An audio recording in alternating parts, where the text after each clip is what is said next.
Good evening and welcome to the November 7, 2022 regular meeting of Mayor and Council. First item on our agenda is the Pledge of Allegiance, and I'd like to invite our Planning Commissioner Lloyd Kaufman to come lead us in the pledge. If everyone can please rise.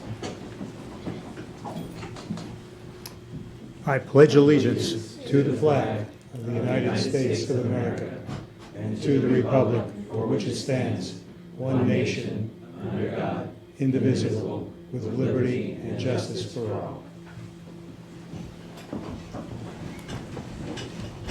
Thank you very much, Lloyd. Next item on our agenda is reflection. I'd like to call for a moment of silence, please.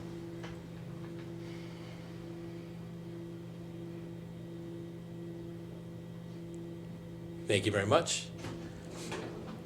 Next on our agenda, we have approval of minutes. Tonight we have two sets of minutes before us. The first from the regular session on Monday, October 17th. What is the pleasure of the council? So moved. Second. Okay.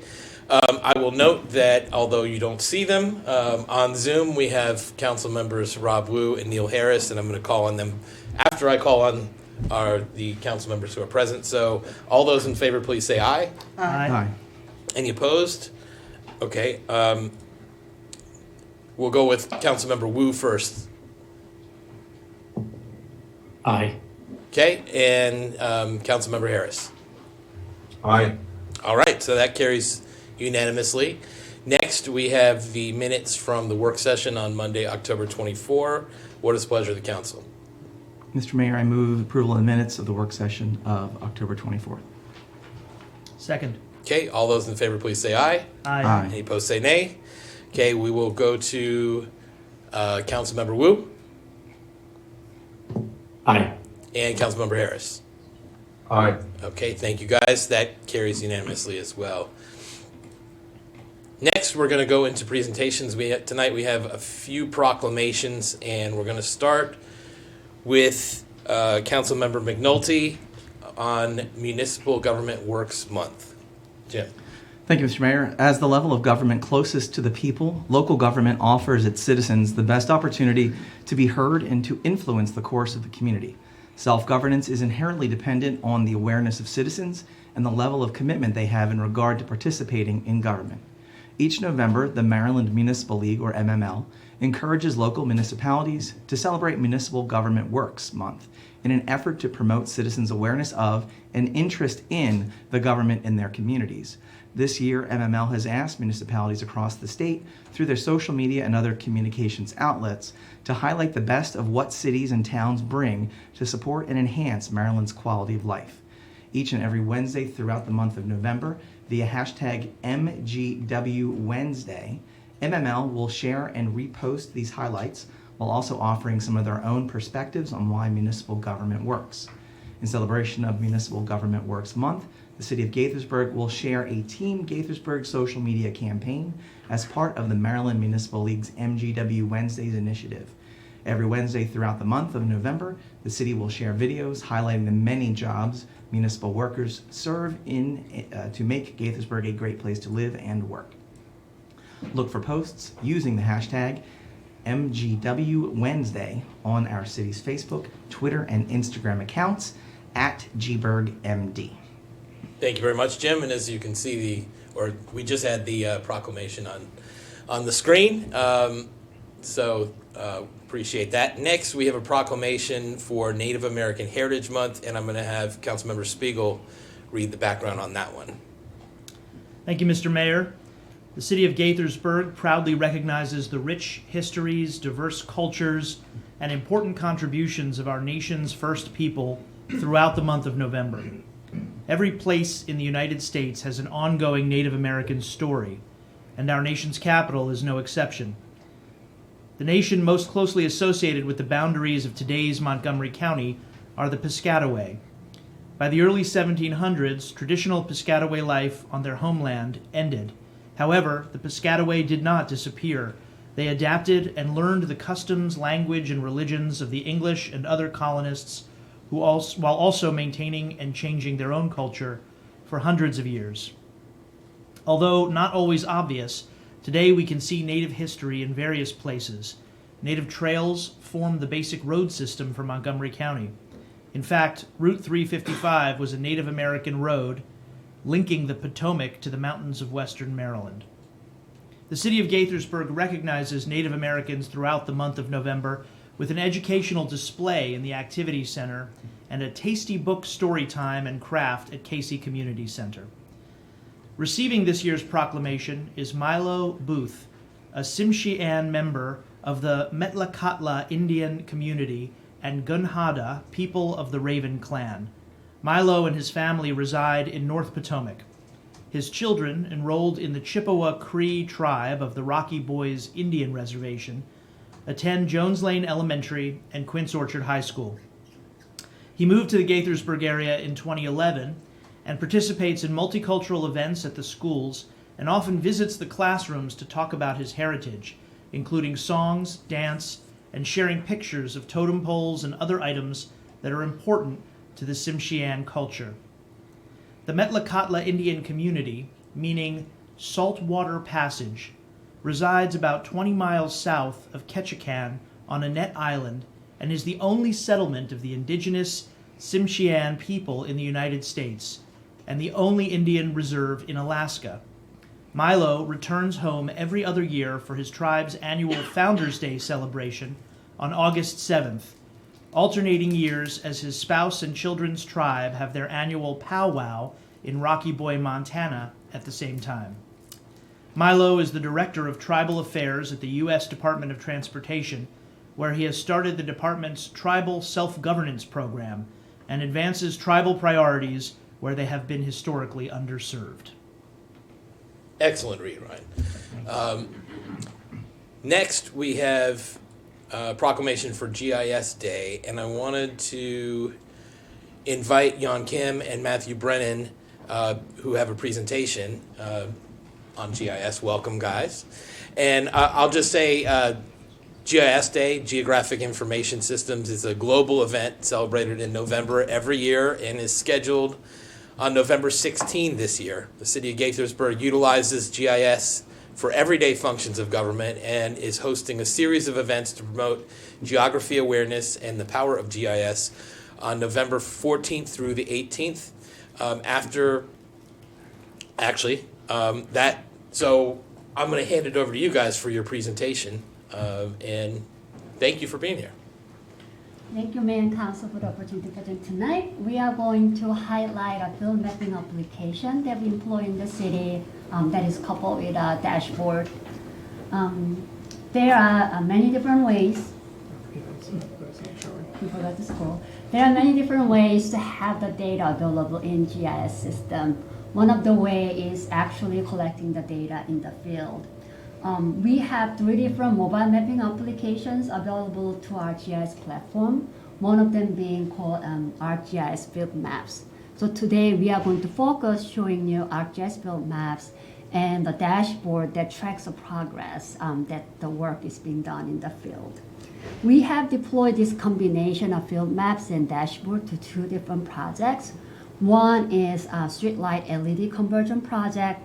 This is a 5-year project that is to convert all the city-maintained, city-owned city lights, which is 3750 street lights. We are in the phase 3, which is converting more than 1,200 street lights.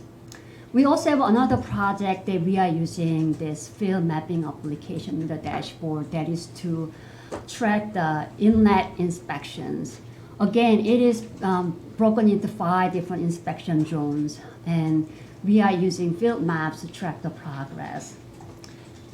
So both project has actual conversion and inspections are done by contractors. So GIS team works with them to set up the interface. And then the field workers will deploy their own field devices, smart devices, to collect the information. Now we're going to show a quick demo of using field maps.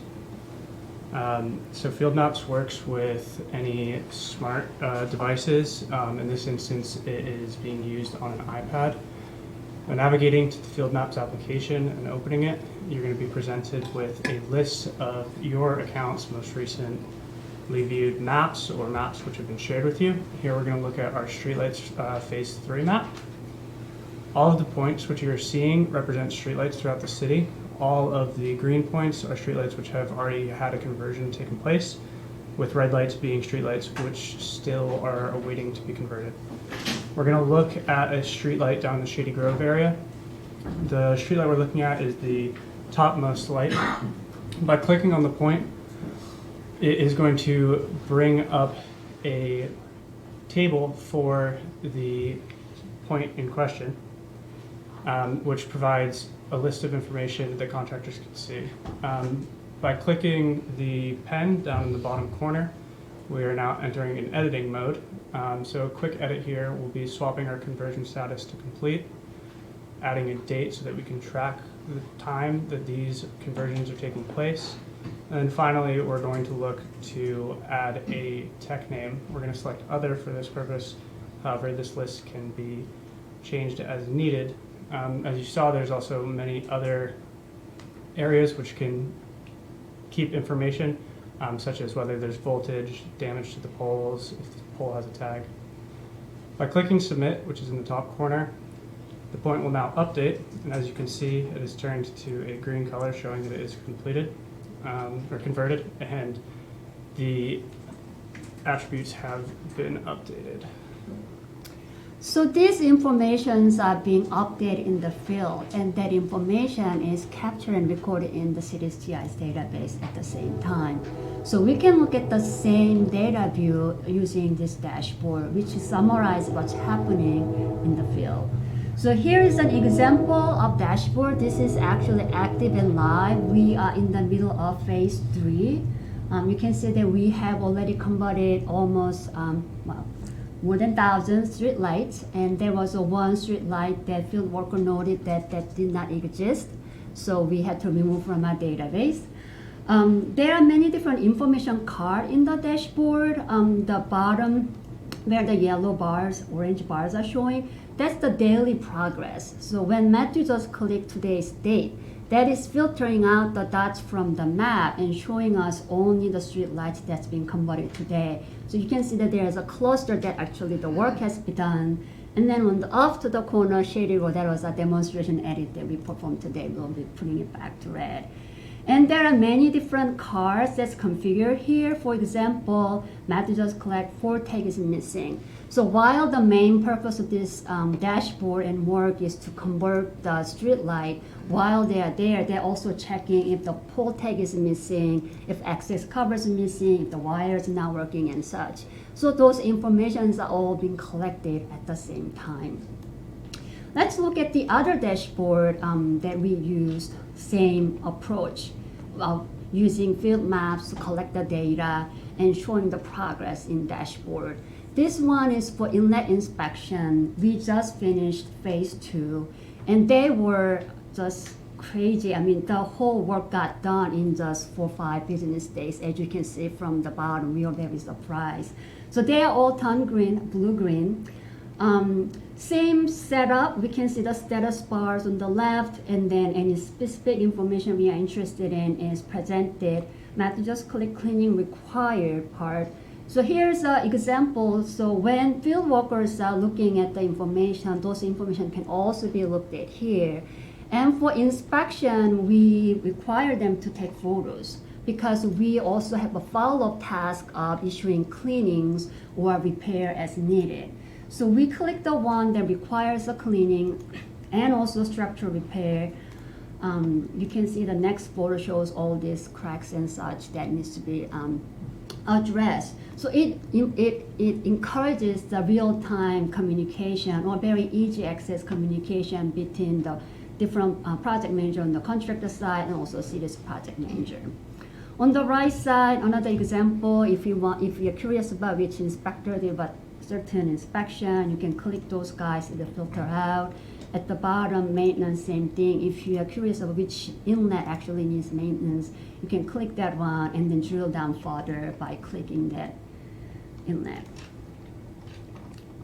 So the advantage of field mapping in the dashboard, I hope that we demonstrate that it is a simply awesome, but let Matthew. Some other advantages that we can talk about for it are going to be that it provides real-time awareness of the progress that we're making on projects and helps with communication with our vendors.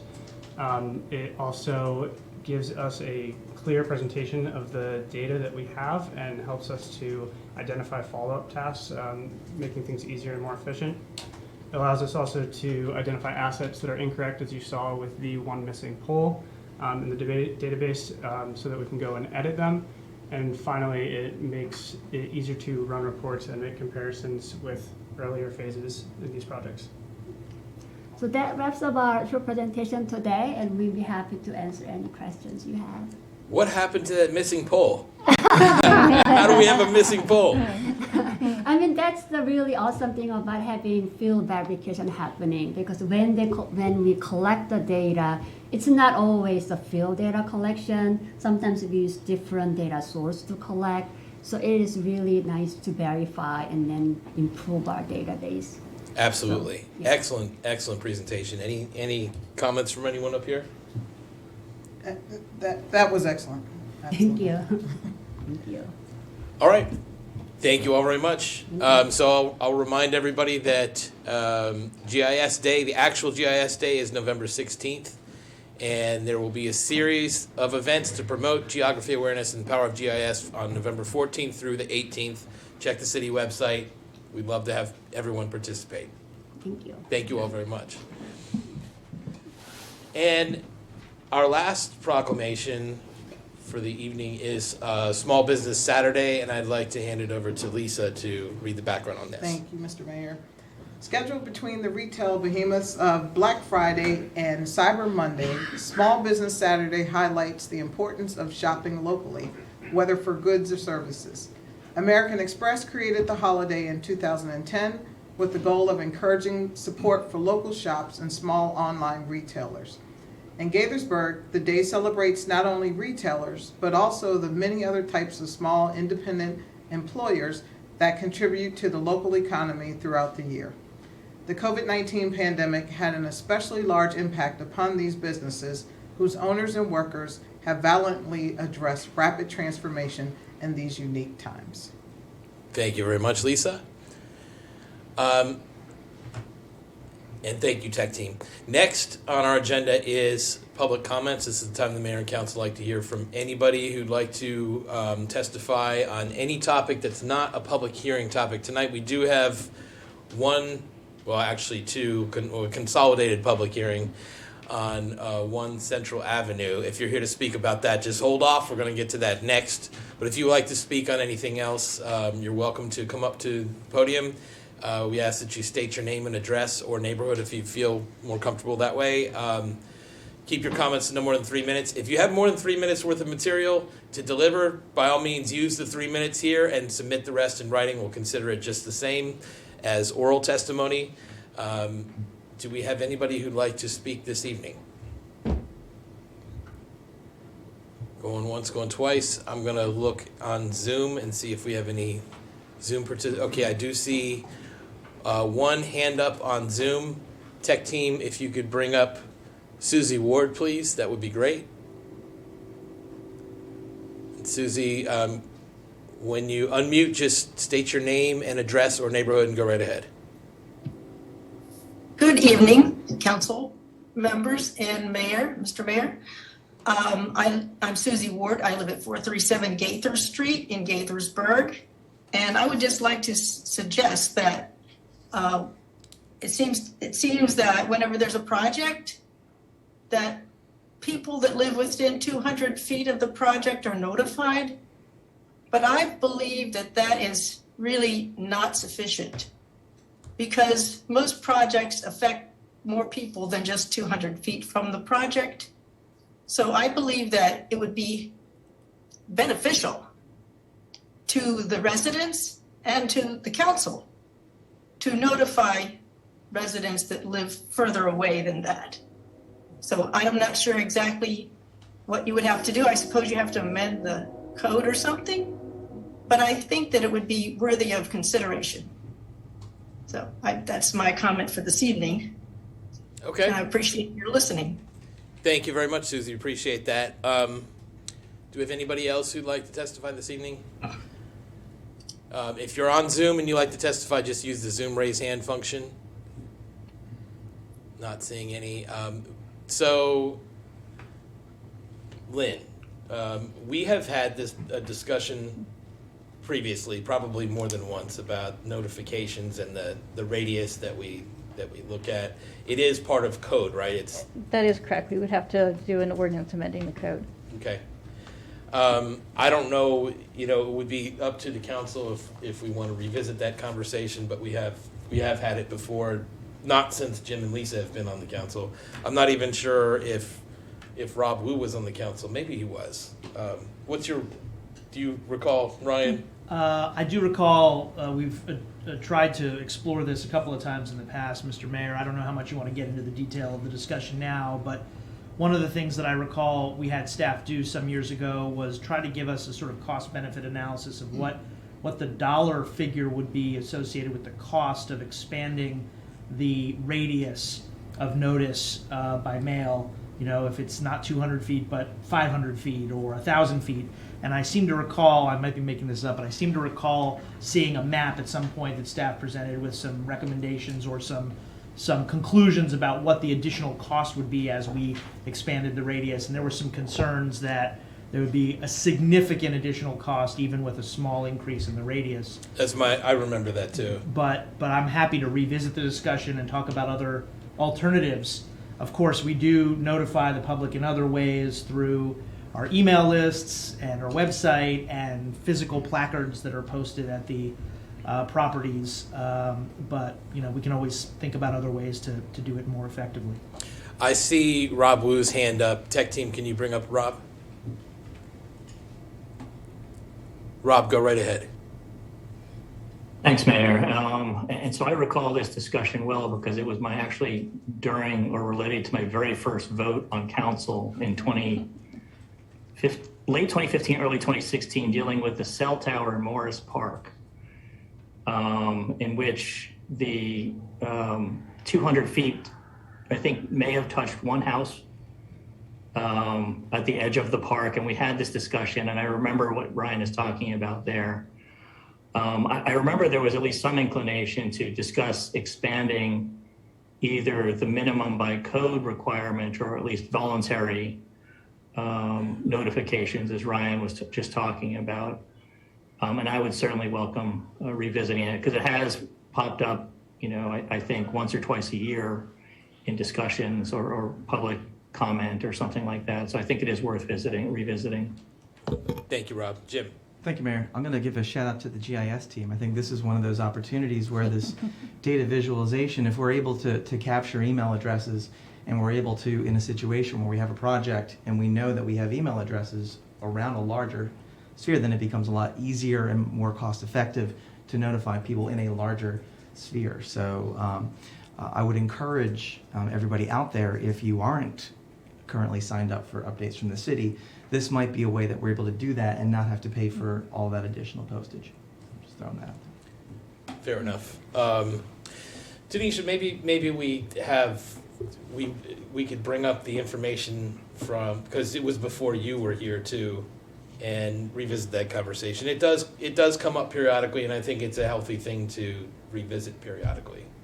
Yes, and honestly, I think it comes up more frequently than that because I remember having the discussion since I've been with the city, which hasn't been very long, and the decision at that time we didn't do a cost analysis, but it was really to promote the city's project page, and then we converted one of our newsletters to always highlight all projects, so encouraging people to opt in to the city's e-newsletter, and they will always be notified of every project occurring in the city at any stage of the project and when the project stages change as well. So to explore, Jim, what you were suggesting and sort of voluntarily going beyond the 200, I would recommend that if you want to expand the barrier or the radius, we should expand the radius. We should not. Right. I'm going to look at our It's not a good attorney. practice to It's do. not a good practice just to go To do it differently for one project than It another. would need to be consistent. Yeah. Right. But short of that, right, opting in is a way that you're not having to always check the city's website for updates. Those updates will show up in your email inbox if you sign up for our e-newsletter. Fair enough. Ryan, you weren't signaling. Okay, Nope, I see. was just agreeing with that. Okay, yeah. Neil Harris, tech team. If you could bring up Neil, and then I see Rob's got his hand up again. Go ahead, Neil. That would make sense. Thank you. I'll just point out one fact from my geometry class long ago, which is that the area, when you're talking about a radius, is the square of the radius times pi. Where that's relevant is if you wanted to go larger, you're talking about an area that's much larger based on the square of the radius. So in other words, if you go from 200 to 400 feet, that's 4 times as big of a radius. If you went to half a mile, it's 13 squared times the 200 feet. I don't have a calculator in front of me, but I think that's something like 269 times the number of houses that you would reach. So the cost goes up at a very high rate. So I think we've got to be circumspect. If there's a way to do it by email where the incremental cost is negligible, then that's definitely the way to go. Otherwise, it's pretty onerous. You end up with thousands and thousands of residences and businesses that need to be reached. Thanks, Neil. I feel like we're all math majors now.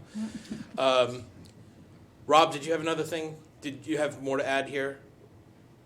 Or no? No, I didn't. Sorry, I didn't take my hand down, but Okay. I think we're all smarter from Neil's comment. Agree. Totally agree. Okay.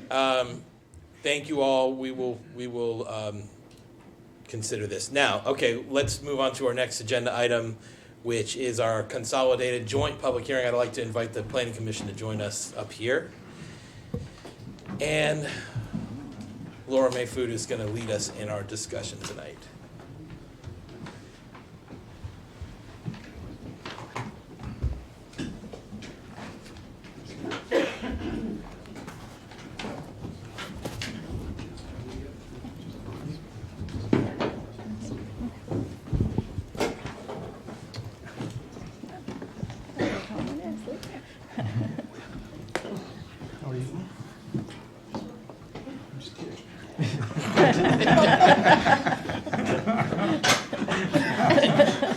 It's the Matt Show. Laura, all yours. Thank you. Good evening, Mayor and Council and Commissioners. This is a consolidated joint public hearing on zoning map amendment application Z9358-2022 and schematic development plan application SDP 9355-2022. Notice that this public hearing was published in the October 20th and 27th, 2022 editions of the Washington Post. The property was posted with signs, notifications were mailed, and notice was given on the city's website. There are currently 14 exhibits in the record for application Z9358-2022 and 49 exhibits in the record for SDP 9355-2022. Some of these exhibits were received after the deadline to submit materials for your packets, but they are available on the city projects page of the city's website.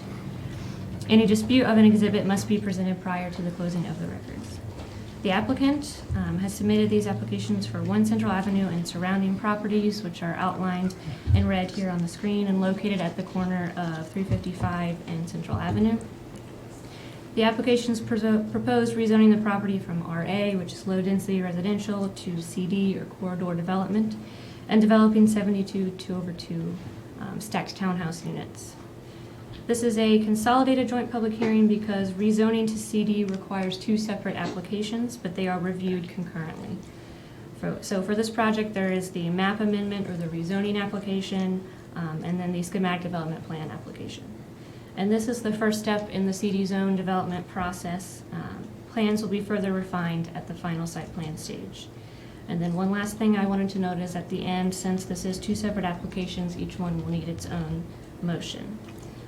And with that, I will turn it over to our applicant, John Jacobs, and his team for their presentation. Thank you, Ron. Welcome. Thank you. Thank you, Mayor, Council. I can just click anywhere to go. Use this guy. Yeah. Okay. So I'll be presenting the Central Avenue development, as Laura outlined.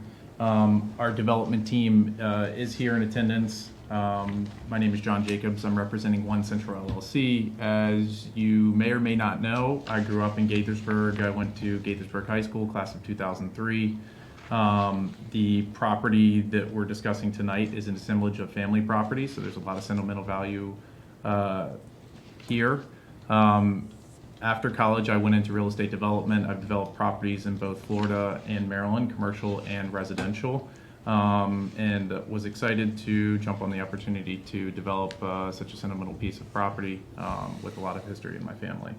Rounding out the development team, we have Phil Rhodes. He's our lead engineer from AMT Engineers. Also in attendance from AMT and not listed, sorry Andy, is Andrew Striegel.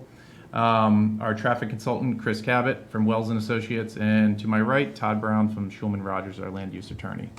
Our application request is to reclassify just under 7.5 acres from the RA zone to the CD zone, and we're seeking schematic development of plan approval for 72 2/2 condominium units.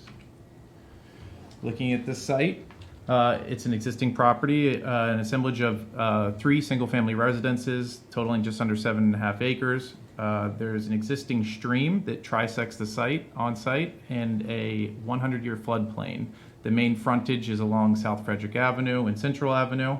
And some of the adjoining and confronting uses include commercial to the south, commercial and single and multifamily residential to the north, east, and west of the site. There are no existing forest, wetlands, or endangered species on site. There are some existing structures that are currently encroaching on the stream buffer. We'll get into that a little bit in more detail later. The site also includes extensive lawn panels with limited vegetation. As it sits, there's uncontrolled stormwater runoff, and it can lead to pretty extensive stream degradation if left as its current state. I provided some pictures of the existing site. Starting in the top left, this is the home and driveway that are located in the stream buffer.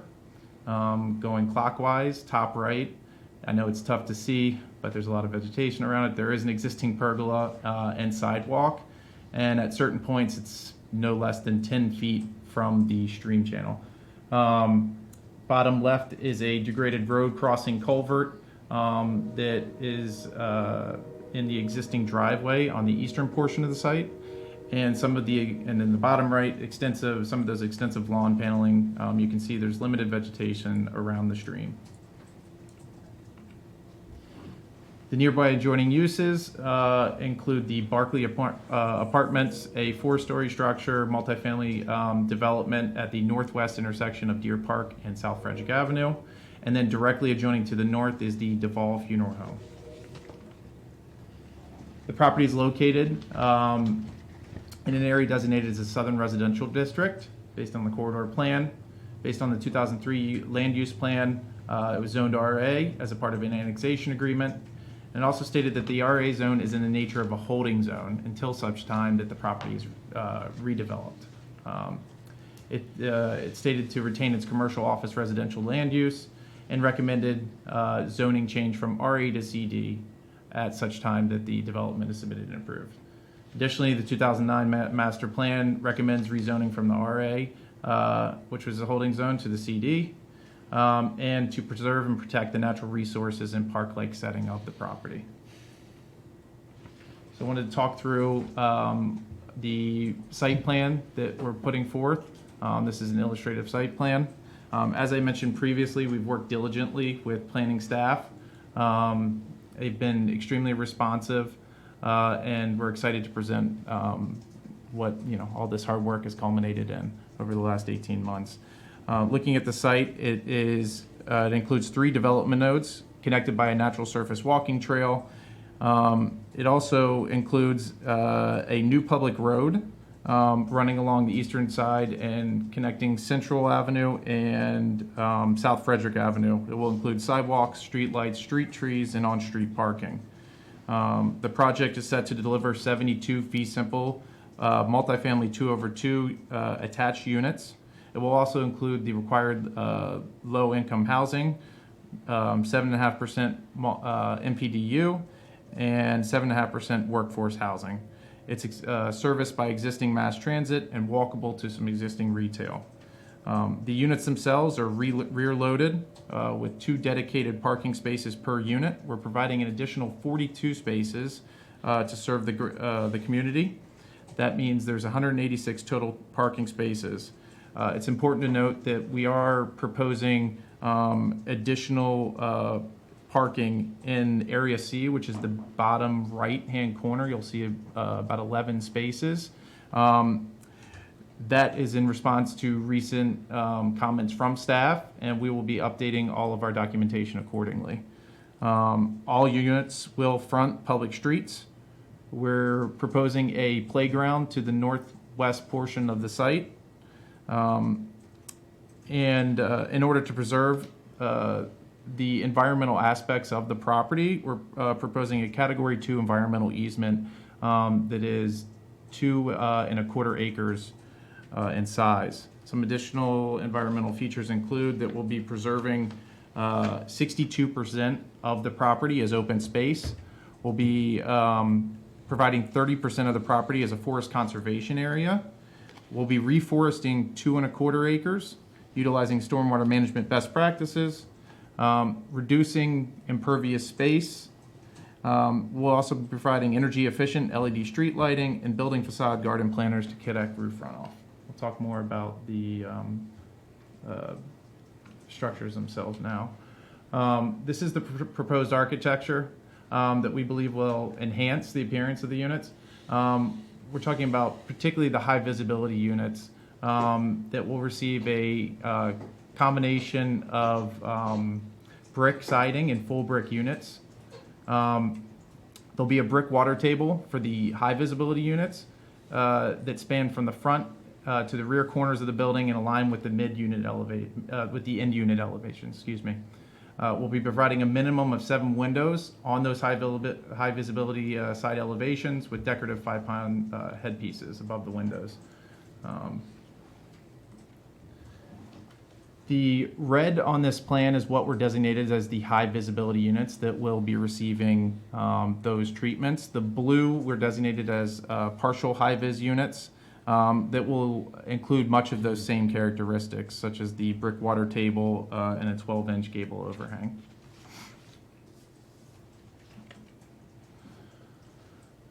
So the application meets all the standards for approval. These include meeting the purposes, objectives, and minimum standards of the CD zone. It's in accord with the master plan recommendations and compatible with the existing and planned uses, both internally and externally, and it's served by adequate public facilities. The approval will be in public interest, and we've listed out a few of these public benefits. As we discussed, it preserves just over 62% of open space on the property. It's revitalizing an underutilized property and through infill development. It'll improve the city's housing stock and provide opportunities for fee simple home ownership. We will maintain the residential character of the area, and as I discussed, it's compatible with nearby uses. It enhances the visual appearance and character of the corridor.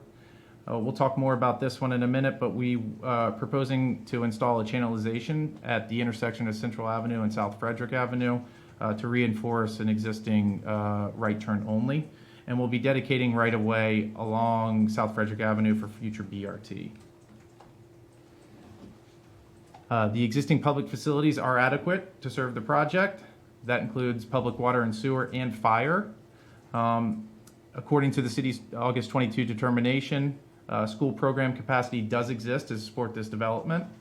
And mass transit is available to the community through the multiple ride-on bus stops located close to the property, both on the east and west side of 355 South Frederick Avenue. These also provide access to the MARC train and Shady Grove Metro Station, both within 2 miles of the property. A traffic impact analysis was performed on the site at all of the intersections outlined here. Based on this study that was revised on October 7th of this year, those intersections will operate at acceptable levels. So no traffic improvements are required based on this traffic impact analysis. However, the city asked for additional traffic analysis. So a sim traffic analysis was performed, and we realized that the construction of a channelization island that's circled here on the plan would help to enforce that westbound right-only movement. And important to note that all of those intersections did pass both the city CLV standards and delay levels of service. In order to develop this property, we will require 4 waivers for the height, some environmental waivers, a road code waiver, and a parking waiver. I'll get into more details here. In order to build the 2/2 units themselves, we'll require up to 48 feet in building height and allow 4 stories. As we discussed, this is compatible with surrounding uses, most notably the Barclay Apartments, which is that multifamily development on the northwest corner of South Frederick and Deer Park.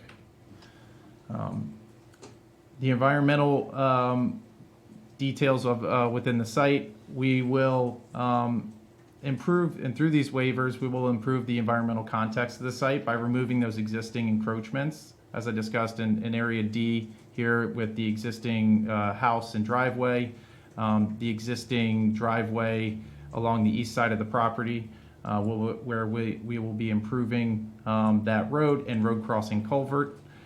As we've mentioned, we'll be proposing a 2 1/4 Category 2 environmental easement and 2 1/4 acres of afforestation. That's 2 times the code requirement. And I think I've mentioned this 3 times, but 62% of the space will be preserved as open space. We'll also require road code waivers and deviations. This includes a reduction in the width of the landscape buffer and sidewalk to reduce impervious space and encroachment into the environmental area. That's primarily in Area A. We propose to relocate some of the parallel parking to the rear of the units. Those spaces were in Area C and just slightly north of where the letter B is here. And then the third is to remove the sidewalk along the east property boundary. That is in Area B. We'll talk more to that just now. They're supported by the following findings. One, it allows the construction for a new public road to promote connectivity. And it's important to note that we're providing the full right-of-way widths, just reducing the impervious area, and as such the environmental impacts. And then we'll maintain that functionality while promoting the orderly arrangement of uses and improvements. Lastly is our parking waiver details. We will require a waiver from 20 feet driveway lengths, from 24 feet as required by code to 20 feet. It's important to note that this driveway length can service standard size vehicles, and as the units are all rear loaded, there won't be any impacts to sidewalks that are located in the front of the units. Thank you. Thank you very much. It kind of ended abruptly. Sorry.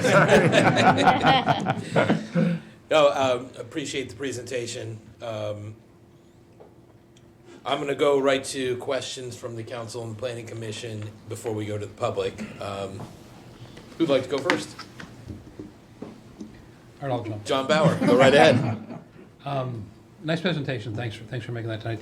Do you have an exhibit? And this is going to help, I think, everybody who's watching. The plan looks a little disjointed. I know why it's that way, but that shows more clearly what your buffer and stream valley restrictions are, so we can understand that kind of from kind of a basis for why it looks the way it does. Laura looks like she's. Yeah, I can bring up the site plan that will show the limits of the stream valley buffer.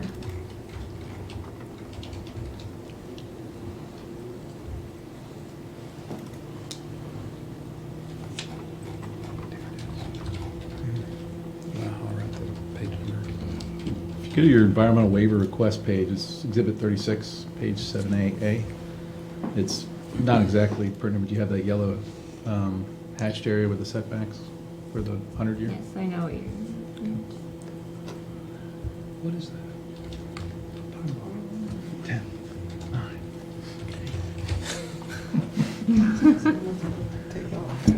Am I the only one that hears it? Okay. Sure, John, whatever. This exhibit? Yeah, that's it. Yep. Okay, so do me a favor and just kind of back into this. What is the existing restriction? What are you proposing to modify and encroach, if anything? And, you know, what is engineering taking care of for you, and what are you just sort of respecting from its natural boundaries at this point? We have Andy Striegel in the room. I don't know if it makes sense for him to comment directly on this, but I'm happy to talk through it.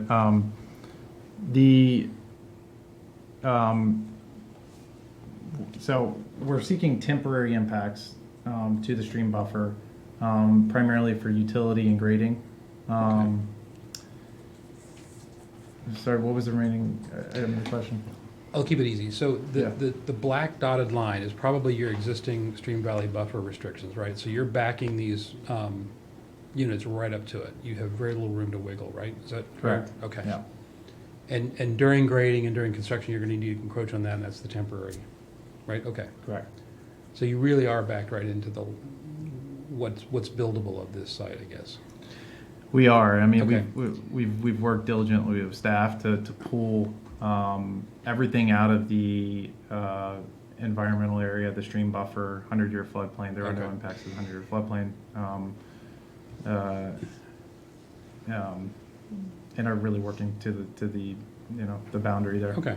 And the green area that is left, the stream valley buffer and all that goes with it, how much or how little are you improving that as a part of wrapping up the project? Are you doing extensive landscaping, shoring up, stormwater structures? What are you doing in there? Or proposing to do in there, sorry. So we're proposing to reforest 2¼ acres of that environmental area. 2¼ acres will be a Category 2 environmental easement. Let's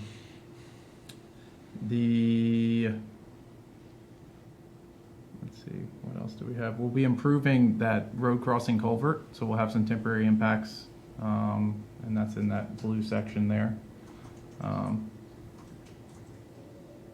So the blue is the permanent impact, so.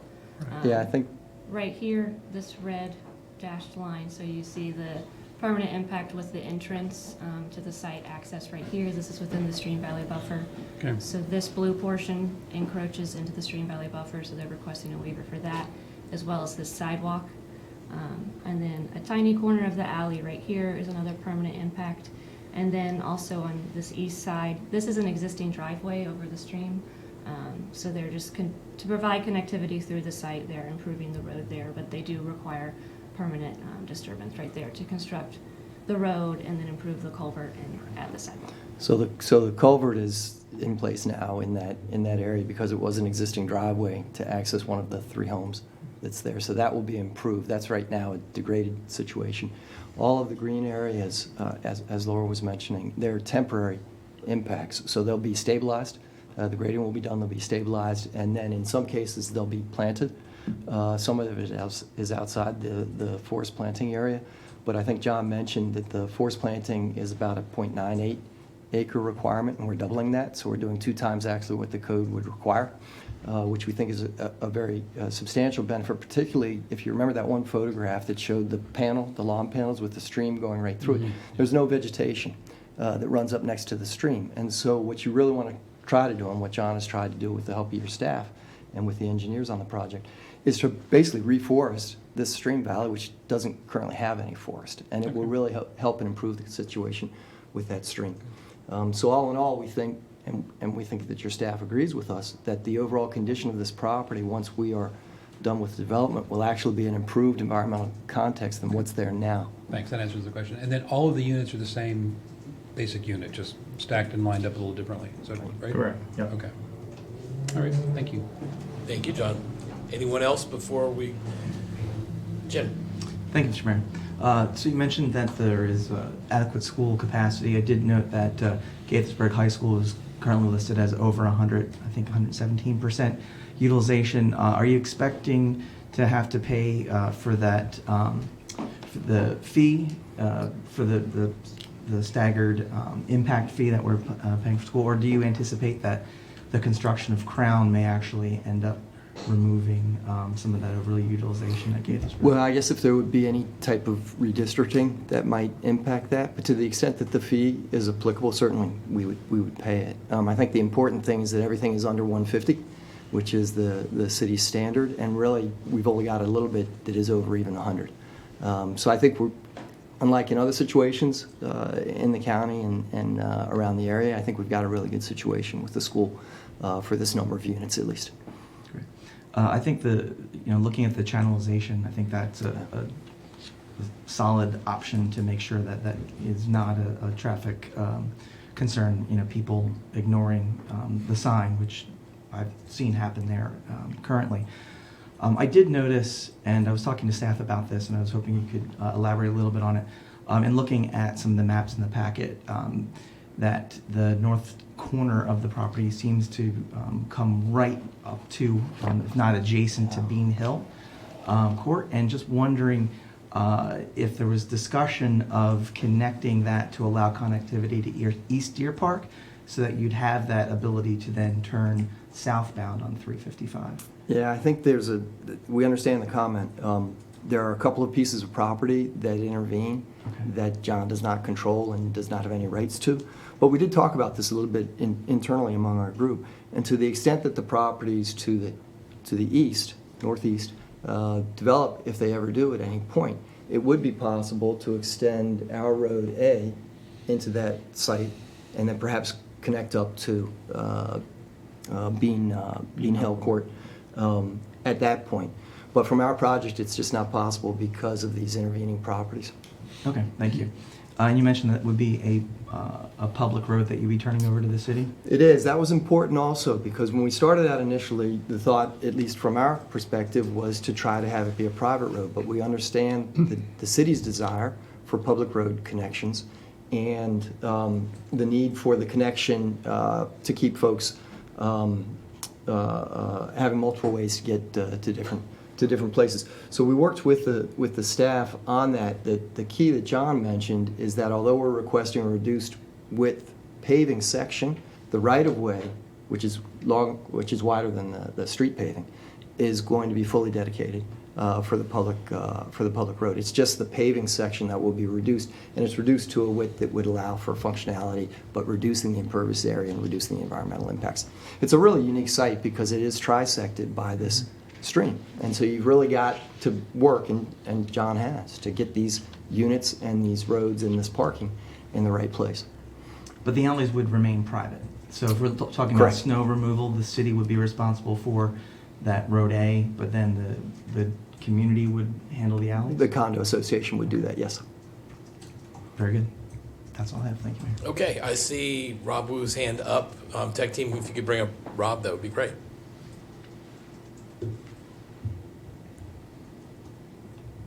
Thanks, Mayor. Thanks, Tech Team.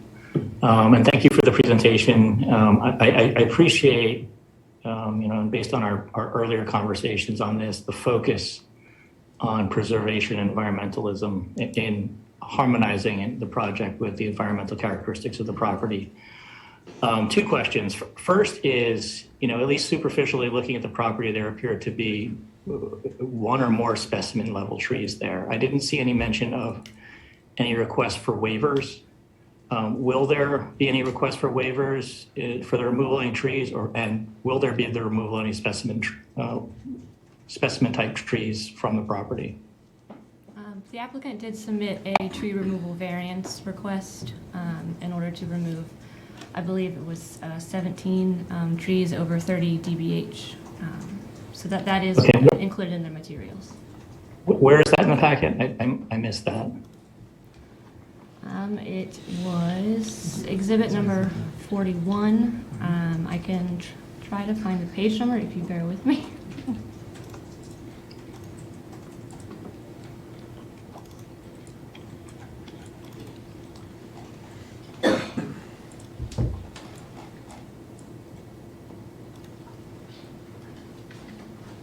And I think my specific question will be about, there appears to be one tree that appears to straddle the border on the two properties along Frederick Avenue, where the tree, at least looking at it, would be older than the tree in our G logo if it were to still be around.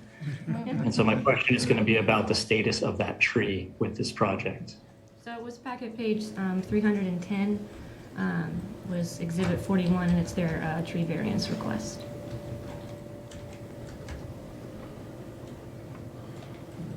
Okay. I guess I'll take a look at that later. But that would be one of my concerns, is particularly with respect to what appear to be older trees. Sure. What the status of them will be.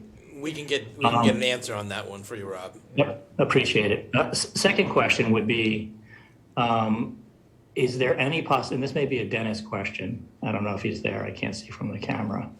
Is there any possibility to partner with the site to get MS permitting credit for stormwater stream restoration on the site? Dennis, do you want to come? Any improvements they would make to the stream restoration would get credit automatically under the permit. We have not looked at that for city project sponsored in terms of stream restoration. So I'd have to take a closer look at that aspect. But we do get credit for any redevelopment already without our dollars.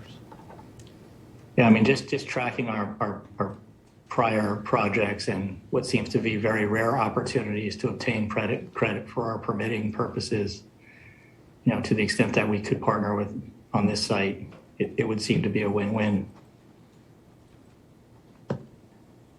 That's all. Thank you, Mr. Mayor. Thank you, Rob. Any other questions or comments before we go to the public? Not seeing any? Okay. This is the time the mayor and council and planning commission like to hear from anybody in the public who'd like to speak on this topic. Same rules as before. Please state your name and address or neighborhood. Please keep your comments no more than 3 minutes. If you have more than 3 minutes worth of material, use your 3 minutes and send us the rest in writing. We'll consider it just the same. Do we have anybody here who'd like to testify? Please come on up.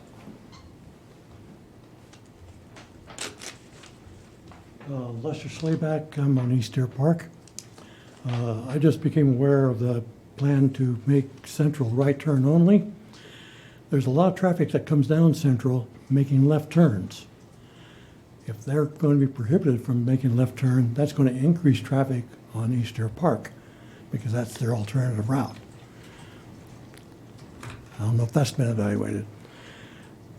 The traffic coming off this site wanting to go over to 370, I thought was going to be making a left turn off Central. Apparently now they're going to be making a right turn on Central onto Frederick and having to make a U-turn at traffic light. That's a lot of traffic there already doing things like that, making left turns onto West Deer Park, etc. I think that needs some evaluation.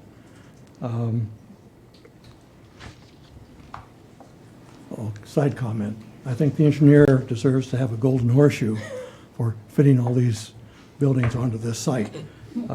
It's pretty impressive. I'm sort of depressed by the lack of parking. The residents in these buildings are not going to want to double park their cars behind their garage. They're going to use those available streets parking. That'll be all filled up automatically. So there's not going to be any parking for visitors at all. And there's no nearby parking, public lots, et cetera, et cetera. So this site basically is designed to failure in terms of handling visitors to these homes. It basically needs a parking garage. That would mean giving up one of the buildings or something, but I really think it's Gaithersburg's responsibility to anticipate those issues and think about finding a solution. 72 new households, 2 persons per household, 2 cars, makes 144 cars plus. That's a lot of traffic. The floodplain, etc. I've lived on Deer Park for 40-some years. I don't remember ever saying Frederick Road flooded, but there's been a lot of new construction on Central in the last few years. A new development going on right now, one right behind me, and so on. That's all additional runoff, and this additional runoff from this site is going to represent probably tipping it over, filling the bucket, basically. Has anybody looked at all that additional runoff in terms of additional flow under Frederick Avenue? I'll pass on my notes for the rest. Thank you. Do we have anybody else who'd like to testify on this? Going once, going twice. Okay, I see on Zoom we have someone who'd like to testify. Tech team, if you could bring up Susie Ward, please.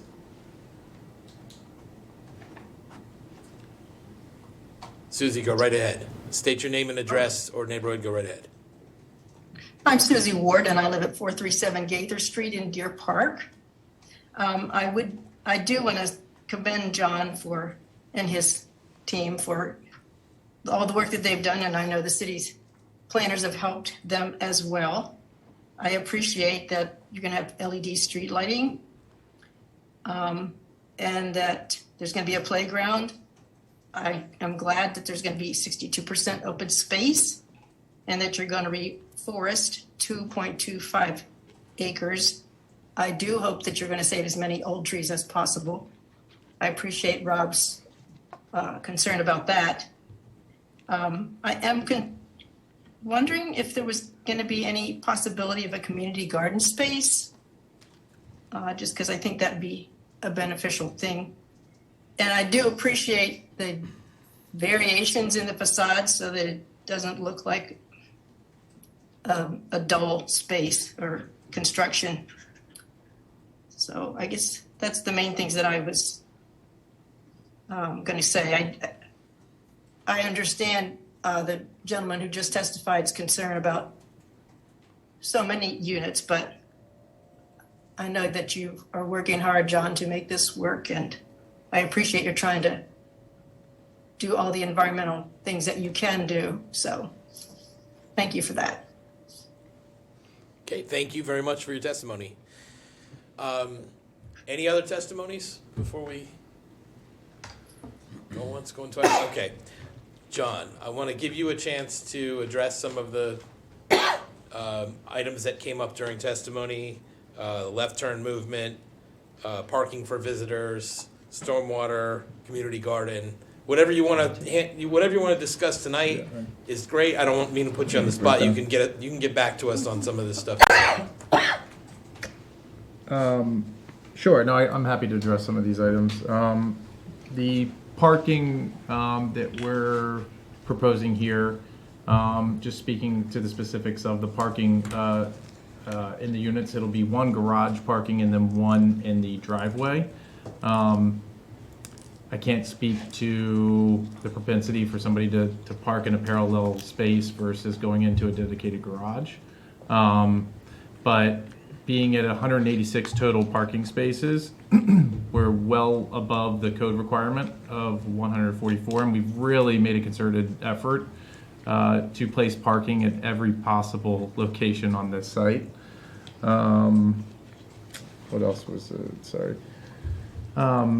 The traffic, it's important to note, one, that the right turn only movement is an existing condition coming off of Central on to South Frederick.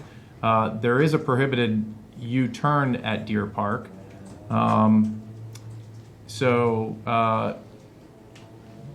Without going into the specifics of the traffic impact analysis, we've studied all these movements And as I set forth in the, and Chris is coming up. Chris, did you want to? What I'd like to ask Chris is what's the number, the actual number of cars that will be turning and making that move? Because we're talking about, it's only 77 units, and the distribution 72. of those, 72 units, excuse me, the distribution of those traffic coming from those, they're not all coming out Central and taking a right onto 355. The actual number of cars that will be making that movement is very small, and I just wanted to get Chris, if he could, to tell us what that number is. If you bear with me 1 second, I'll get to my exhibit. But and you're Todd, you're asking about the site trips themselves. That's correct, yeah.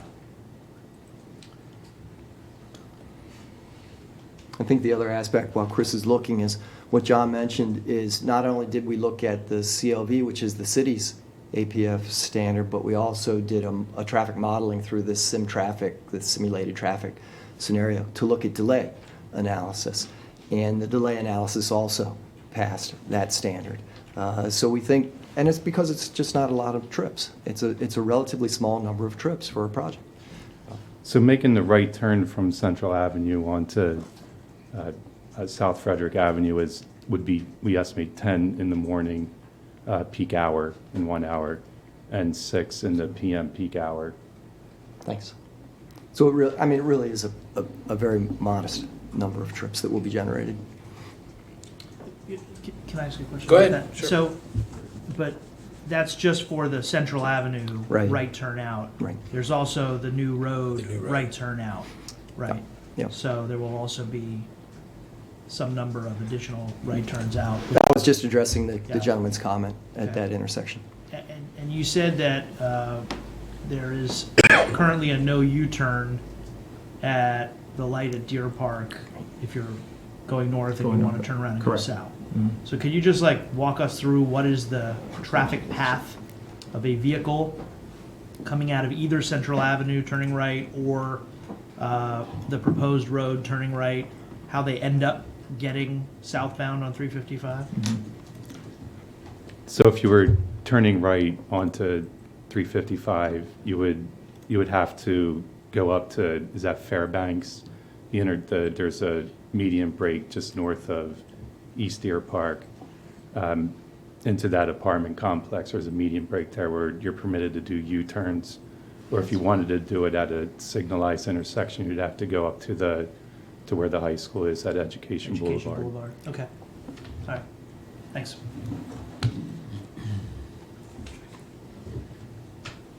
John, did you want to address any of the other matters, stormwater, community garden? 100% uncontrolled right now. Well, on the stormwater, it's currently 100% uncontrolled right now. So stormwater facilities will be put in as part of this development. That, in addition to the reforestation and adding actually some vegetation next to the stream bank and the stream channel, will help the situation, we think. On the community garden, I'll give my thoughts to it because I think it would be nice. I think you've got to weigh the competing interests on the environmental impact because it would have to go within the Stream Valley Buffer. That's the only space that's available to do something like that. If that's something that, in weighing those competing interests, the mayor and council and the commission felt that a community garden was a good thing, then we certainly would not be opposed to that because we think the community would enjoy it. But that's where it would have to go. It would have to go within the environmental area. And I'd just like to add on the gentleman comment about the potential for flooding. That is something that the applicant is working with our Department of Public Works on with the Stormwater Management Plan. They're doing a floodplain analysis as well to see if this change is going to cause any changes to the flood heights. And if necessary, they will provide any mitigation on site for that. Thank you for that, Laura. Okay, unless there's any other comments, then I'll turn it over to John for motions. Sure. Okay. So, Laura, you want the rezoning as a separate motion from the SDP? Yes. And you want us to do it first and then the council, or do you want them both? You guys do both. You can do both first. Do both. Okay. So, staff is recommending the Planning Commission hold their record open on the Z 9358-2022 until 5 p.m. on Friday, December 16th, 2022, with an anticipated recommendation at our meeting on January 4th, 2023. We're there already. Is there a motion, please? So moved. Second. It's been moved and seconded. All in favor, please say aye. Aye. Opposed? That passes unanimously, which then takes us to staff recommendation that the Planning Commission hold their record open on SDP 9355-2022 until 5 p.m. on Friday, 12/16/2022, with anticipated recommendation to the council at our meeting on January 4th, 2023. Is there a motion, please? So moved. Second. It's moved and seconded. All in favor, please say aye. Aye. Aye. Opposed? That passes unanimously. Okay, we got that done. Well done, well done. Okay, council members, first we're going to do the rezoning Z9358-2022. Our recommendations that we hold our record open until Friday, January 13th, with anticipated policy discussion on February 6th. What is the pleasure of the council? So moved. Second. All those in favor, please say aye. Aye. Any opposed, say nay. And then we'll go to Councilmember Wu. Tech team, if you can unmute Councilmember Wu. Aye. Okay, and Councilmember Harris. Aye. Okay, that carries unanimously. Then we're going to go to the SDP 9355-2022 and recommendation, the same record, to stay up until 5 p.m. Friday, January 13th, with anticipated policy discussion on February 6th. What is the pleasure of the council? So moved. Second. Okay, all those in favor, please say aye. Aye. Tech team, if you could bring up Councilmember Wu. Aye. And Councilmember Harris. Aye. Okay, carries unanimously. Thank you all very much. To anybody in the public, our records will be open as we just moved and passed, and we look forward to any input that you have to give. Thank you very much. Thank you all. And thanks to the Planning Commission for being with us. Thank you. As we go through this transition now to the rest of our meeting, we have from the mayor and city council, and we're going to start with Jim. Thank you, Mr. Mayor. Right before I came here, I bought my lottery ticket. If you haven't, the jackpot is up to $1.9 billion. So don't worry if I win. I do plan to fulfill the rest of my term. But good luck to everybody out there. As you can tell, I am participating in No Shave November. It is a movement that is designed to start conversations and raise awareness about cancer. I tried it a few years ago when I was a Little League coach. Back then it was just Movember, where you did a mustache. And let me tell you, growing the mustache and coaching Little League, I got some weird looks, so I went with the full beard this year. But if you're interested in that worthy cause, it's you can look at no-shave.org. This week I attended the Old Town Advisory Committee meeting via Zoom. The committee discussed the presentation that was held by WRS at Lake Forest Mall a few weeks ago, as well as a number of the other projects ongoing in Old Town. It was good to see everybody on the committee that I used to chair and now am the liaison, so it was good to see everybody. Congratulations to the Gaithersburg High School football team. Their big win over Walter Johnson. Their first playoff win in a decade with a 44-28 win. The Trojans now play Churchill on Friday in the regional. It's a big upset, too. Huge upset. Walter Johnson was the number 2 ranked in 4A West, so that was a big one. Big deal. So congratulations to them, and good luck on Friday. It is awesome to have meaningful football going on both sides of the city this time of year. So I'm sure the mayor will have a QO update later for everybody. I was going to do both. For the record, I was going to do both. Fair enough. I just want to wish my father happy birthday next week, and that's all. Thank you, Mr. Happy birthday to your dad. We'll go to Ryan. Thanks, Mayor. Happy birthday to Jim's dad. A couple of events I attended over the last couple of weeks I just wanted to share about. On October 29th, Montgomery County Public Schools hosted a Gaithersburg Cluster and Community Festival in our city's own Borer Park, and it was a beautiful day, and I was able to attend, walk around, and it was just very well attended, very good vibes, good opportunity to provide information and entertainment to all of the families and students that are served in the Gaithersburg cluster. And the city of Gaithersburg was a co-sponsor of that event. And I know that a number of members of our Educational Enrichment Committee here in the city were also in attendance. And I just want to congratulate everybody involved, and I hope we continue to do great events like that for our school communities. On November 2nd, I was able to attend a friend raiser in Rockville to support our nonprofit partner, Identity, Inc. For those who don't know Identity, the city has been supporting them through our grants program and working with them as a nonprofit partner for many, many years. They're a wonderful organization that helps provide services and support to our Latino youth in our community. They've grown quite a lot over the last 25 years or so. They've been around and provide educational and social and emotional development and workforce development programs and services to our Latino youth. So congratulations to them, and glad to be able to continue to support them. Another great organization in our community that we work with, the Chinese Culture and Community Service Center here in Gaithersburg, just celebrated their 40th anniversary yesterday. Unfortunately, even though a number of us were invited, wasn't able to attend, but I just want to wish them all the best. They're also a great partner who provides wonderful services here in the city. Finally, a PSA, a public service announcement about tomorrow. Tomorrow is General Election Day here in Maryland. And whoever you vote for, please go out and vote. Educate yourself, learn about who the candidates are and which ones align with your values and policy priorities, and make sure your voice is heard. Polling places will be open from 7 a.m. until 8 p.m. The law is that if you are in line to vote at 8 p.m., you get to vote, even if it takes you a while to get through the line to get to the front. So just make sure you're in line by 8 p.m. Maryland has a number of voter protection laws that make it easier to vote while maintaining the security of the election process. These include same-day registration. If you are eligible to register to vote but are not yet registered, you can show up tomorrow, register to vote, and cast a provisional ballot. Please do not go to any of the early voting sites tomorrow. Those sites are now closed. You must go to your local polling place. And if you don't know where that is, you can visit the state or county election board website and look that up.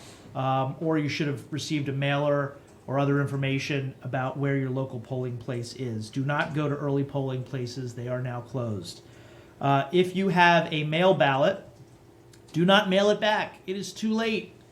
So instead, you should fill it out, make sure that you've completed it in its entirety and signed whatever you need to sign, and drop it in one of our secure drop boxes around the city before 8 p.m., and it will be counted. So please don't try to mail a ballot. It's just too risky at this point to ensure that your vote will be counted. We have seen in the news, locally, nationally, questions and occasional concerns about voter access and the mechanics of vote counting. Rest assured, voting is secure and the vote counting will be secure here in Maryland. But don't be surprised if it takes a little while to announce the results. As a result of some court appeals, the boards of elections are allowed to start counting early votes and absentee ballots that have arrived before Election Day. So hopefully the delays won't be as bad as they were on primary Election Day. But don't be surprised if it takes a little while and if the vote tallies change over time as those ballots are being counted. And we look forward to seeing the results and saluting everyone who is running tomorrow. And we will stand ready as a city to work with whoever the winners are at the federal, state, and county level. Many jobs and positions are on the ballot, from Congress to governor to county council to school board, and they are all extremely important. So please do your part, participate, bring friends who are eligible, and get out and vote. Thank you. Thank you, Ryan. We'll go to Lisa. Thank you, Mr. Mayor. I want to echo Councilmember Spiegel's comments about voting and how important it is that you do go out there and vote. And I want to share one thing that I learned today. Someone asked me a question. They moved to a new location. If you have moved, go to your new voting place. Bring with you documentation of your new address, either a utility bill, if your driver's license has been updated, something with your new address on it, and you may do a change of address on election day tomorrow at your new polling place. So don't fret if you've moved, you can go vote at your new polling place. That's a comment I wanted to share, and happy voting to everyone tomorrow. I am an election day voter. I will be out there tomorrow casting my vote. Thank you. And we have one formal announcement. And one formal announcement. And I'm sorry, and I do want to say go Trojans, and I will be at the game Friday, Churchill, rooting the Trojans on. Notice to the general public is hereby given that the mayor and city council plans to conduct the council and the community's meeting on Wednesday, November 9th, 2022, 7 p.m. at Watkins Mill Elementary School in the all-purpose room. 19001 Watkins Mill Road, Gaithersburg, Maryland, 20879. The meeting is being held for residents north of Lake Forest Mall, including for HOAs, Lake Forest Glen, Montgomery Meadows, Old Carriage Hill and Woodland Hills, condominiums, Winbrook and Village Overlook, and apartments, Paramount, Majestic, Hunt Club, and Assembly at Watkins Mill. Please contact Neighborhood Services Division Chief Kevin Roman at kevin.roman@gaithersburgmd.gov or 240-805-1042 for more information, or if you need accessibility accommodations. Thank you, Lisa. We're going to go to Rob Wu. Rob, you should just be able to unmute. Yeah, thanks, Mr. Mayor. I just appreciate that I got both a civics lesson and a lesson in geometry today. So I don't have anything else to add. Thank you. Just gratitude. Okay. We're going to go to Councilmember Neil Harris. Thank you. So I'll add to the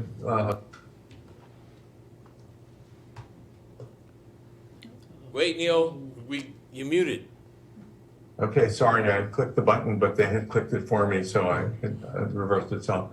So I'd like to add to the STEM education level of this meeting by pointing out that in the wee hours of the pre-dawn tomorrow morning, there is a total eclipse of the moon called the blood moon.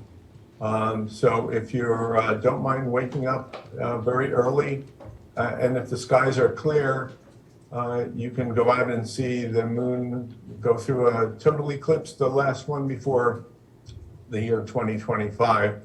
If you're looking for times and how to view it, the best place I've found online is at space.com. Right on the front page gives you all the information. The eclipse will start in this region around 3:55, around 4 o'clock in the morning, and go total at around 5 and right till the sun sets. So unlike a solar eclipse, you can just go outside and look at it with your naked eye, and the moon will get very dark and very reddish looking. So that's the science portion of the meeting. Aside from that, I'd also like to echo what Ryan had to say about the CCACC. I was able to attend the 40th anniversary celebration of the Chinese Culture and Community Service Center. As Ryan said, a great organization that's performed many services for the community, including providing food, providing adult daycare, providing daycare for young children, and many other services. So congratulations on the 40th anniversary to a great local organization. Very happy to have them right here in Gaithersburg. That's it for tonight. Thanks. Thank you, Neil. You never know what you're going to learn at the mayor council meeting here. I want to echo, stress all the exhortations here to vote. Please do. I would have enjoyed going to many of the events over the last couple of weeks, but unfortunately my family and I all got COVID. Thank goodness we're better. It was relatively mild, so that was good, and that's thanks to I feel like it's thanks to the vaccines that we've gotten. So thank goodness for that. But as of Friday, I was able to go to the Quince Orchard playoff game, and it is wonderful to be in Gaithersburg. I mean, to have two teams like football, for those of us who love football, it's lovely. Both Gaithersburg and Quince Orchard are in the playoffs. They both won their first round games. If they Quince Orchard will face Northwest this week. If QO wins and if Gaithersburg wins, then they will play each other next week. So let's hope that happens. But congratulations to both. And the Quince Orchard band just won the state competition as well. So good for everybody. And with that, I will note that next week we have a work session, hybrid as this is. You can join us in person or on Zoom. And we're going to receive an update on the Great Seneca Highway Pedestrian Bridge project. That will be next Monday, November 14th. And then on the next regular meeting of the Mayor and Council will be on Monday, November 21st. And with that, we'll go to from the City Manager. Thank you, Mayor Ashman. Governor Hogan recently announced state revitalization grant awards, and pending approval from the Maryland Board of Public Works, the city will receive up to $50,000 for facade improvements to commercial buildings in Old Town and up to $200,000 for design and engineering of streetscape and other enhancements to Russell Avenue from Montgomery Village Ave to Old Town. I want to give a really big thank you and congratulations to the staff team that worked really quickly to pull together all of the application materials under a very tight deadline. I'm very excited about that.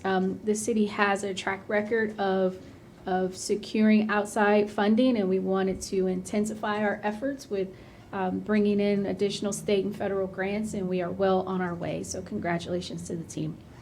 More on voting. Yes, early voting concluded last Thursday. I want to remind everyone the city again partnered with the county to serve as an early voting location, which is no small feat for our activity center, considering the level of programming that occurs on a regular basis there. We averaged 400 to 500 voters per day during early voting. I just want to thank the team for their partnership with the county. And then lastly, a quick reminder that we are still accepting donations for the city's holiday giving program. For more than a quarter century, the city of Gaithersburg and its generous partners have served thousands of families for both the Thanksgiving and December holidays. The database is currently reflecting record numbers of city families being referred, and donations are currently down. So remember, every little bit counts when we are looking to help our neighbors in need, and the link to donate can be found on the city's website. And if you're really interested in good football, I hear the number 2 college football team is going to be in the area November 19th. So, go Bucks. Well played. Okay, and we join you in congratulating and thanking staff. Tom, Economic Development Update. Thank you, Mr. Mayor, and good evening. Just one item for you tonight. As you know, the City of Gaithersburg's Toolbox program provides matching grants for business and property owners who are making targeted investments to improve or expand commercial space. Much of the time, those investments occur within the property's interior for things such as fit-out costs, utility upgrades, and ADA enhancements. But a few years ago, the program was expanded to allow for matching grants to assist commercial tenants and owners with the costs associated with upgrades to the exterior appearance of commercial properties, specifically here in Old Town, but also along Kentland's Main Street and their live-work units.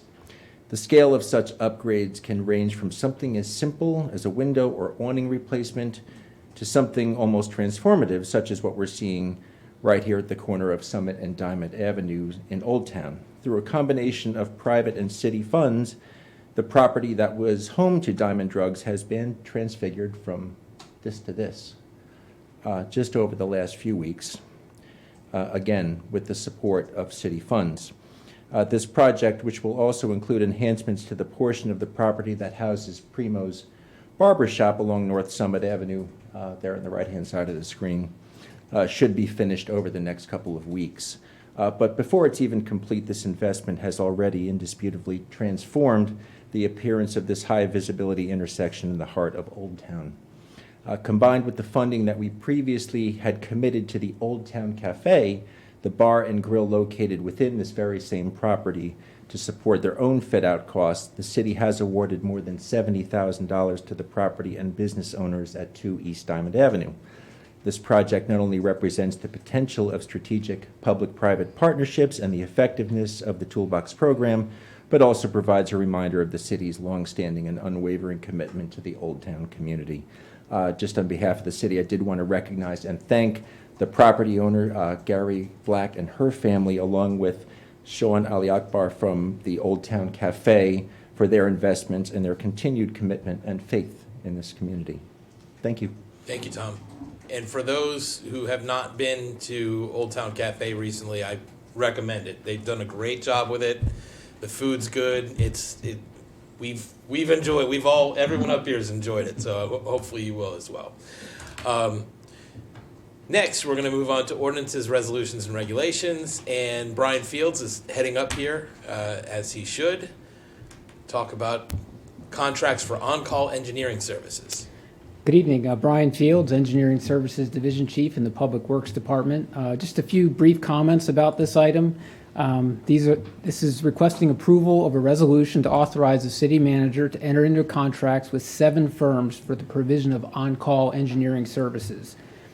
7 firms seems like a lot. However, these are divided amongst 3 categories. There's a general civil engineering, transportation and traffic, and the third category, stormwater and ecological services. So these 7 firms cover those 3 categories. The on-call contracts are an effective way to reduce procurement time, as well as to provide better value through the use of negotiated hourly rates.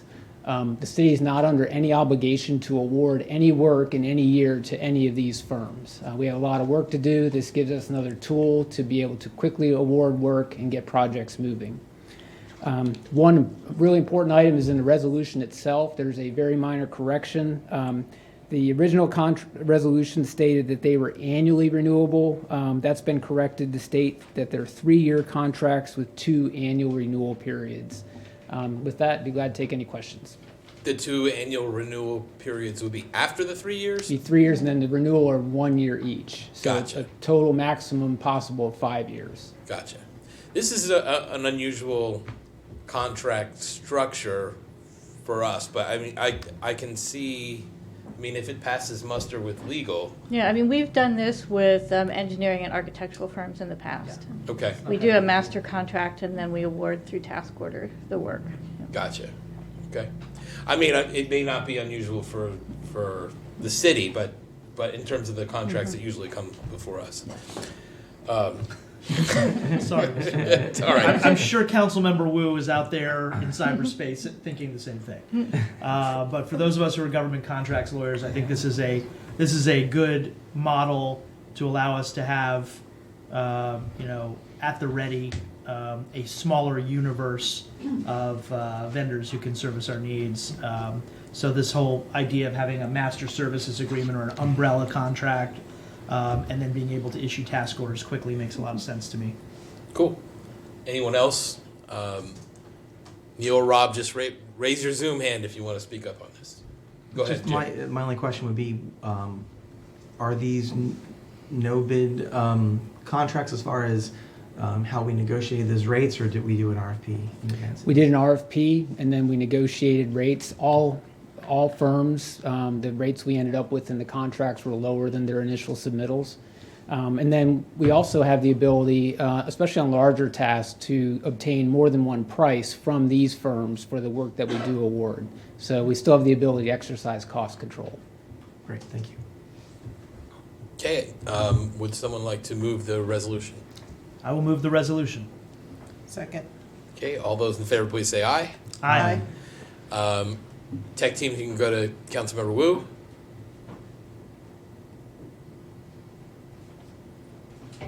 Aye. Okay. Councilmember Harris. Aye. All right. Carries unanimously. Thank you. Thank you, Brian.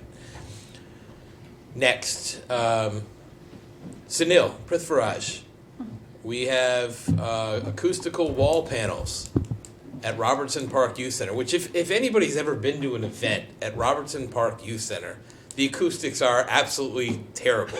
You cannot hear what people are saying right in front of you, even though it's a wonderful facility. So Sunil, please go ahead. Yeah, I think then I don't have to justify why we're doing They are terrible. Everyone knows that. Good evening, Mayor and Council Member. A comment on Council Member Jim. Unfortunately, I cannot remove my mustache. Those are the instructions by my wife. It looks good on you. Oh, thank you. So those are instructions, so I cannot write those.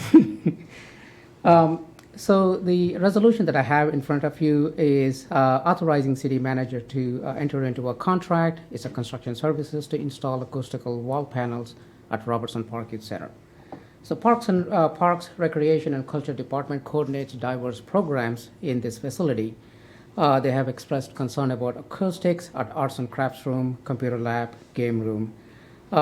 Originally, when this facility was constructed, they were constructed for very specific programs and purposes. But Parks and Rec, they want to expand coordinating multi-diverse programs, and that they want to better use this spaces that's there. So city hired an engineering firm to conduct acoustical analysis in these areas, and the reports recommended installing wall panels and also constructing a sound barrier above the existing partition wall. Currently, there is a single pane, I would say a glass panel, so it has a lot of penetrations. The sound transmits from one area to another area, so they recommended constructing some kind of a sound barrier there. So we issued a request for bid. 2023-003 was advertised on August 9th, 2022 on city website and also an e-Maryland marketplace. City conducted pre-submission meetings, so we provided access to the potential bidders to the site so they can verify the work scope and also see the existing conditions. So in response, we received 3 proposals on September 1st, 2022. The bids are listed in the agenda sheet. So City Procurement Division reviewed the proposals for responsiveness, and Facilities and Capital Projects team, we reviewed both technical proposals and price proposals. The lowest bidder, Earn Contractor Inc., met all the requirements that's set forth in the solicitation. City recommends that the contract be awarded to Earn Contractors Inc., with their business office located at 442 East Diamond Avenue, Gaithersburg, Maryland, 20877, in the amount of $135,000. So this consists of $131,880, that is for the base scope, and also we are requesting $3,120 for the allowances for any additional repairs that's needed to complete the project. So the said funds will be expended from the capital improvement budget. So we are requesting you to approve the contract award through city manager. So if you have any questions. Thank you very much. Questions, comments? And if not, would someone like to move the resolution? So moved. Okay, do we have a second? I'll second. Okay. All those in favor, please say aye. Aye. Aye. Okay, Neil. You jumped the gun, Neil. Okay, Rob Wu? Blame tech team. They've given us carte blanche authority to unmute. Aye. Okay, that carries unanimously. Thank you, Thank you. Sunil. Thank you. Okay. Next, Tom Lonergan-Seeger. We're going to talk about extending the loan to MHP. Will do, and thank you, Mr. Mayor. This is a resolution, as you mentioned, authorizing the city manager to extend the repayment terms for a city loan to Montgomery Housing Partnership. For some background, in 2012 and 2013, the city made 2 loans totaling $736,000 to Montgomery Housing Partnership, let's just call them MHP, in support of the nonprofit's property acquisition and renovations at 425 and 439 North Frederick Avenue. The repayment dates for those loans have twice been extended, most recently in December of last year by resolution of the Mayor and Council. The repayment date for the first loan, as documented April 14, 2014, was extended to this past June 30th, and they paid it just in time in full on June 29th. The second loan is due December 31st of this year in the amount of $486,000, and it's for that one that they are seeking another extension. It is MHP's intention to secure state, county, and private financing for a $30 million renovation project of the properties that they still own and manage at those sites at 425 and 439 North Frederick, and to repay the current debt owed to the city upon receipt of those funds. Staff is bringing to you tonight a resolution that would grant MHP yet one final extension until April 17, 2023, to repay its remaining loan, including the principal and all outstanding interest. Happy to answer any questions. Questions, comments? Make a quick comment. This seems like a very reasonable, very, very short extension given the circumstances and the desire to close out on their other financing so that they can easily pay back the loan. They've already paid back the other loan. There's no reason to believe that there's anything but best intentions here, so I think it's an easy call. Thank you. Agree. Agreed. Someone want to move the resolution? So moved. Second. Okay, all those in favor, please say aye. Aye. Aye. Rob? Aye. That was Neil. Okay, Rob, go ahead. Rob Wu. Oh, I already ayed. Okay. All right, carries unanimously. Thank you. Thank you, Tom. Next, we have policy discussion, and Jasmine. Welcome, Jasmine.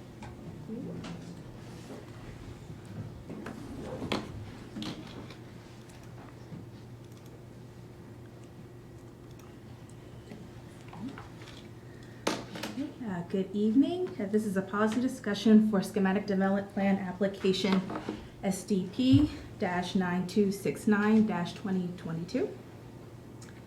As shown on the screen, the subject properties are located at 103 and 203 Spectrum Avenue in Zone MXD. The applicant filed an SDP application requesting approval for the construction of a new 230-unit multifamily building. So joint public hearing for this application was held on September 6th. And during the course of the hearing, there were comments raised about the pedestrian connection to the amenity space within the building and the enhancement of the building elevation that faces Frederick Avenue. The Planning Commission's record closed on October 7th and made a recommendation on October 19th. So during that meeting, staff noted that we felt that the applicant did not accurately address the comments on the pedestrian connection and had drafted a condition to be included as part of the schematic development plan approval. The Planning Commission concurred and recommended approval with the draft condition, which states that as part of the final site plan submission, the applicant must revise the building and garage layouts to provide enhanced connectivity to amenity, lobby, and loading areas. As part of the record, the applicant has submitted a letter acknowledging Planning Commission's approval with that condition, which is Exhibit 55 in the record. The Council's record closed on October 21st. There were no additional written comments received from the public while the record remained open.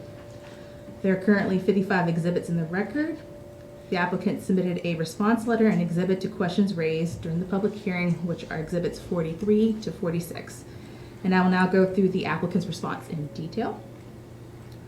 So there were comments raised about the pedestrian connection to the amenity space / lobby within the building. In response, the applicant has provided an exhibit, which as shown on screen, shows pedestrian connection to the amenity space. So this is the second floor. So residents can either take this path, which is shown in red, through the hallway, and then right through the parking garage, and the applicant has revised the plan to include a new entrance within the parking garage. Residents on the first floor would need to take an elevator, which is located over here, up to that second floor and do the same movement. Or the applicant or the residents can take a stairwell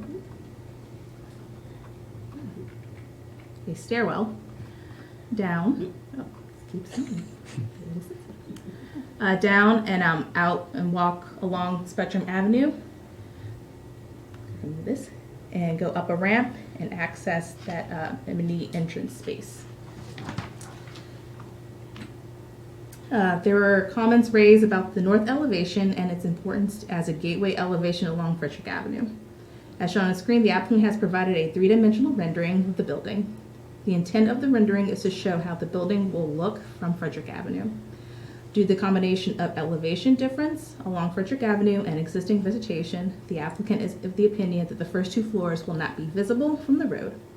Therefore, facade improvements will be more appropriate higher up on the facade along Frederick Avenue.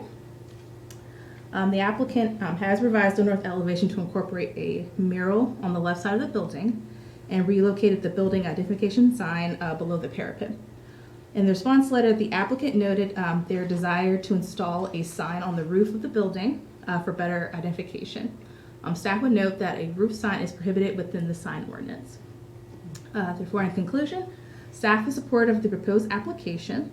The proposed plan is in a continuation of the spectrum development and will not adversely affect the character of the surrounding buildings and neighborhoods.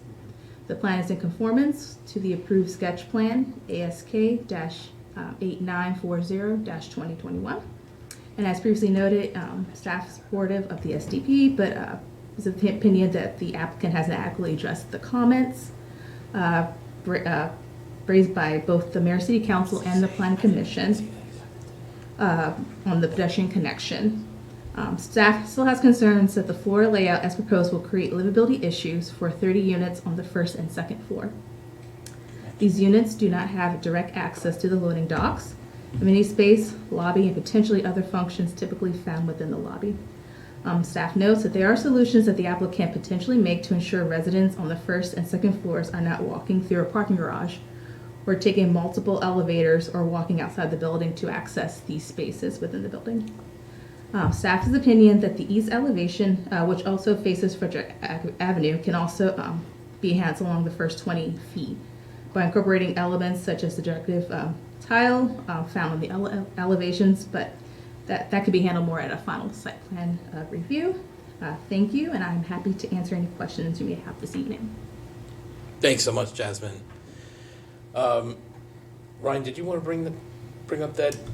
Sure. Go ahead. I just wanted to note the mayor and council received an email today from John Morgiello, who is chairman of the Gaithersburg Cultural Arts Advisory Committee, who expressed support and excitement for the fact that there are proposed to be some form of murals and decorative art elements on the exterior of the building, and would love for the CAAC to have some input or communication with the owners about that. And I know that the CAAC has had similar interactions with other project developers to provide just some general input on their behalf for those kinds of public art projects. I believe Councilmember McNulty's been involved in some of those discussions as well. So I just throw that out there as a goodwill offer to communicate with the CAAC. And thanks to Chairman Morgiello for his input. Yeah. Thanks for bringing that to my attention. I did not see that email, so I'm glad you brought it up. Not that it has any bearing. Our record's closed. It has no bearing on anybody's decision here tonight, but it's good for looking forward. Look, I'll just start. Obviously, I don't have a vote, but I'd be very supportive of this project if I did have a vote. So all my cards are on the table. Who'd like to speak on this? This is policy discussion, or someone could just move approval. Lisa, go ahead. A comment. Just what this brings to the city, you're going to understand why I sit on this. What this brings to the city is a level of aesthetics that is going to be amazing. Coming in from out Germantown, coming into the city, it's an incredible welcome. So I'm in favor of. And did you want to? No, we're good. Okay. Well, you can make the motion when we get to it. Go ahead. We'll give everyone a chance to speak on it. So I'm excited about this project. I think being able to add that missing piece to Spectrum is going to be a really important thing. We're adding new housing stock to the city, which is important. We'll have access to the BRT on 355. I do share some of the concerns the staff raises about the flow within the building. It's never a good idea that, walking through the parking garage is a part of the design that you need to do to get to an amenity. So if there's a way to solve for that, I think that would be important. But I also agree with staff's findings as far as approval. I think that they've met the need. I think they've done their due diligence. They've worked hard to address some of the concerns that were brought up in the previous rounds, and I'm looking forward to supporting this measure. All right, Ryan. I'll just briefly say I agree with everything the mayor said. I'm very excited to see this project. I think it's needed and it's going to be a great addition to the city and to the Spectrum area. And thank the applicant for their continued investment. I think some of these minor concerns can be tweaked and addressed at final site plan, but for purposes of our discussion tonight, again, I think this is a no-brainer, and I'm looking forward to supporting this. Excellent. We'll go to tech team. If you could bring up Councilmember Wu, that would be great. Thanks, Mr. Mayor. Thanks, Jasmine, for the presentation. I'll start with a completely, I think, tangential issue, which is that, so if the CAAC is writing something to us as a member of the committee, it doesn't need to be in the record. It is essentially staff material that can be considered outside of the public record. Is that correct, Lynn? Yeah, it would be considered as part of a staff recommendation, so it can be considered as part of the decision this evening. Not that it matters to the decision, but I still think it's a great recommendation to include them in the aesthetics of the property. I will note that I do support the mayor's comments. If he had a vote, there's an easy way to get him a vote. And I support that as well. I did have a question. As I recall from the prior meetings, there was a discussion about an impediment to site mobility caused by a zoning issue on crossing property boundaries. Is that still an impediment that would, if we were to resolve it, would improve the project, or is that no longer an issue? Are you referencing the walkway that they're proposing to connect to the pool to the other building? I think that was it. Yeah, I mean, there's a whole discussion about how there was something that could not be done because of the way the boundaries are set and the way our ordinances apply to it. I think it was the elevated walkway. Yeah. Yeah. So staff has looked into this, and we found a solution for the applicant to be able to do that and still meet our code. Okay, I appreciate creative solutions that help improve the aesthetics of the project. So thank you on that one. Just briefly, I think this is a great project for the city, and I think the entire Spectrum area is a well-activated site that has a lot of amenities for the public, and the addition of this type of housing to that area will only add to kind of the core of that vibrant community. So I support. Thank you, Rob. Neil, did you want to add anything? Tech team, if you can bring up Neil.